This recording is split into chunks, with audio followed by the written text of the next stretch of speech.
সালামু আলাইকুম। আমি doctor Naimul Kibria, BHMS Bangladesh homeopathic medical college, DHMS Rokeyan Islam homeopathic medical college. উচ্চতর প্রশিক্ষণপ্রাপ্ত গর্ভবতী মায়ের পরিচর্যা। আমরা বলতেছিলাম পলিসিস্টিক ওভারিয়ান সিনড্রোম, অর্থাৎ বন্ধ্যাত্বের একটা কারণ হিসাবে পলিসিস্টিক ওভারিয়ান সিনড্রোম বলতেছিলাম। পলিসিস্টিক ওভারিয়ান সিনড্রোম বলতে গিয়ে আমরা পলিসিস্টিক ওভারিয়ান সিনড্রোমের কারণ, লক্ষণ বা প্রতিকার এগুলা বলতে বলতে একটা পর্যায়ে বলতেছিলাম কি কি মেডিসিন আসতে পারে। মেডিসিনের একটা পর্যায়ে আমরা বলতেছিলাম পলিসিস্টিক ওভারিয়ান সিনড্রোম হওয়ার কারণ হচ্ছে মানসিক অস্বাভাবিকতা। এটার সাথে স্ট্রেস একটা থাকে, এটা লক্ষণ হিসাবেও থাকে। তো আমরা যদি এটাকে অন্যান্য লক্ষণের সাথে এটাকে মিলিয়ে যদি ওষুধ দেই এবং রোগী সহজে ভালো হবে। তো এইটার জন্য আমরা ভিডিও করতেছিলাম। আমাদের 19টা ভিডিও ওভার হয়ে গেছে, আজকে 20 নাম্বার ভিডিও। এখানে আমরা বলবো কীভাবে পলিসিস্টিক ওভারিয়ান সিনড্রোম মানসিক পরিস্থিতি দেখে আমরা পলিসিস্টিক ওভারিয়ান সিনড্রোমের জন্য ওষুধ দেবো। পলিসিস্টিক ওভারিয়ান সিনড্রোমের ওষুধের ক্ষেত্রে আজকে বলবো লাইকোপোডিয়াম। লাইকোপোডিয়াম লাইকোপোডিয়ামের মধ্যে আমরা যে বিষয়টা দেখি সেটা হচ্ছে এরা খুব মিতব্যয়ী। আমি লাইকোপোডিয়ামকে কৃপণ বলি না, অ্যাসিড ফ্লোর কৃপণ, কিন্তু লাইকোপোডিয়ামের মধ্যে দেখা যায় যে এরা এরা বুঝে না যে এরা কতটুকু খরচ করতে হবে। এরা দেখা যায় খরচ করতে গেলে অস্বাভাবিক করে ফেলে অথবা খরচই করে না। এরকম ব্যাপারটা আমরা লাইকোপোডিয়ামের মধ্যে দেখি। এবং এই অনেকে এটাকে কৃপণতা বলে, তো কে কৃপণতা বলতে পারেন, কিন্তু এরা হচ্ছে মিতব্যয়ী এবং এরা বুঝে না কোথায় টাকা খরচ করতে হবে, কত টাকা খরচ করতে হবে। এরপরে আমরা দেখি এরা খুব অর্থলোভী। এরা ঘুষ নিতে চায়। অর্থলোভী এবং ঘুষ নেওয়ার প্রবণতা আর্সেনিক অ্যালবামের মধ্যেও থাকে। তো এরা অর্থলোভী হয় এবং এদের মধ্যে ঘুষ নেওয়ার প্রবণতা দেখা যায় লাইকোপোডিয়ামের মধ্যে। এছাড়া লাইকোপোডিয়ামের মধ্যে আমরা দেখি যে এরা লোভী কৃপণের সাথে সাথে এদের মধ্যে মিষ্টি প্রিয়তা খুব বেশি থাকে। এরা মিষ্টি খেতে চায়, মিষ্টি খায়, মিষ্টি জিনিস খায়। এরপরে এদের মধ্যে দেখা যায় যে এরা বিরোধিতা অপছন্দ করে। কেউ তার বিরুদ্ধে কোনো কথা বললে সে এটাকে সহ্য করতে পারে না, এটাকে মেনে নিতে পারে না। এই বিরোধিতা অসহ্য হওয়াটা লাইকোপোডিয়ামের একটা লক্ষণ, গুরুত্বপূর্ণ লক্ষণ। এরপর আমরা দেখি এরা খুবই চঞ্চল, অনেক দুষ্টুমি করে, অনেক স্পিড নিয়ে চলাফেরা করে, কিন্তু এরা ভবিষ্যৎ নিয়ে এই আচ্ছন্ন থাকে। ভবিষ্যৎ নিয়ে এদের কোনো প্ল্যানিং থাকে না। এটা হচ্ছে লাইকোপোডিয়াম।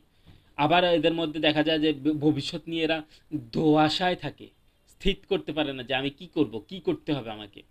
এইটা হচ্ছে লাইকোপোডিয়াম।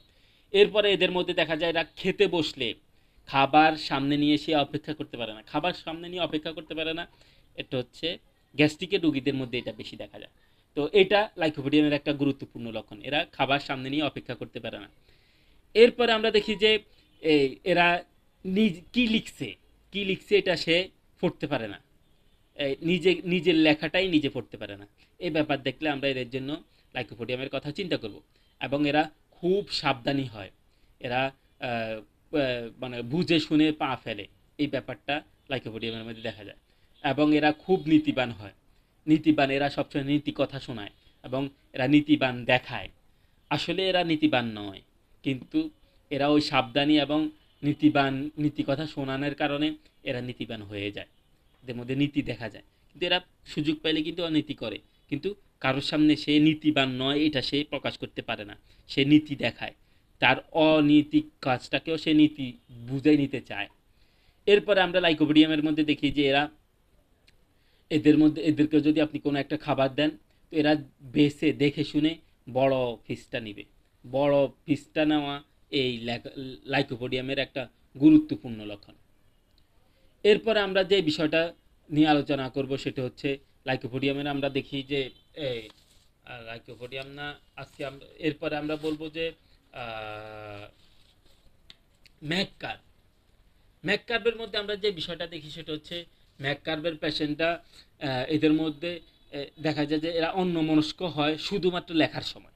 এরা যখন লেখালেখি করতে যায় তখন এরা অন্যমনস্ক হয়ে যায়। লেখার সময় অন্যমনস্ক হওয়া ম্যাককার্ব মেডিসিনের একটা গুরুত্বপূর্ণ লক্ষণ। এরপরে আমরা দেখি ম্যাগমিউর। ম্যাগমিউর ম্যাগমিউর মেডিসিনটা এতটা উৎকণ্ঠা যে সে যে কোনো কাজ স্থিরভাবে করতে পারে না। উৎকণ্ঠার কারণে সে কোনো কাজ স্থিরভাবে করতে পারে না। এটা হচ্ছে ম্যাগমিউরের। এর মধ্যে আমরা দেখি মার্কসল। মার্কসলের মধ্যে আমরা দেখি যে এরা আহ, কথা বলতে খুব তাড়াতাড়ি কথা বলে, খুব ঘন কথা বলা মার্কুরিয়াস সলিবুলাসের মধ্যে আমরা দেখতে পাই।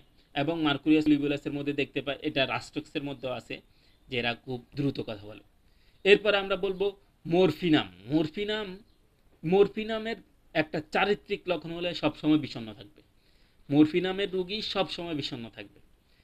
এরপর আমরা বলবো ম্যাজেরিয়াম। ম্যাজেরিয়াম এমন যে কেউ যদি তাকে ডাকে অথবা কোনো পত্র আসে, চিঠি আসে, এরা মনে করে যে কোনো একটা দুঃসংবাদ হয়তো নিয়ে আসছে, এরা আকুল বিকুল হয়ে যায়, অস্থির হয়ে যায় এবং অস্বস্তিকর অবস্থা এরা অনুভব করে। এবং এদের মধ্যে এই অস্বস্তিকর অবস্থাটা খুব বেশি দেখা যায় এই পত্র বা কেউ ডাকলেও এদের বুকের মধ্যে ধুপ করে উঠে, এরা বুক হাত পা কাঁপা শুরু হয়। এই বলে আমরা আজকের মতো এখানে বিদায় নিচ্ছি। আমাদের ভিডিও যথেষ্ট বড় হয়েছে, পরবর্তী ভিডিওতে আমরা বাকি বিষয় নিয়ে আলোচনা করব। আজকের মতো এখানে বিদায়। সালামু আলাইকুম রহমতুল্লাহ।